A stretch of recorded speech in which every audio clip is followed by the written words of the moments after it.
Monday, the 6th of January 2020. Monday, the 6th of January 2020. mooy lundi le 6 janvier 2020. Who mooy kan wala ku comme ça nga bëgg wax kan wala ku. We use who to ask which person does an action.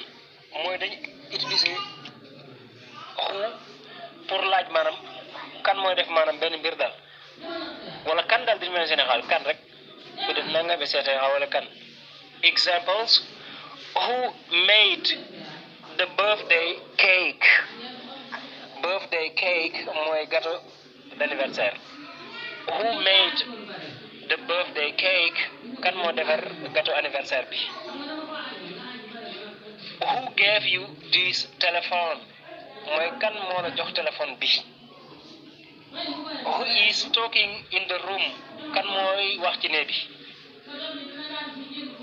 Who teaches them English? Who teaches them English? mooy ñoom kan moo leen di jàngal anglais. Who told you that? Who told you that mooy kan moo la wax loolu.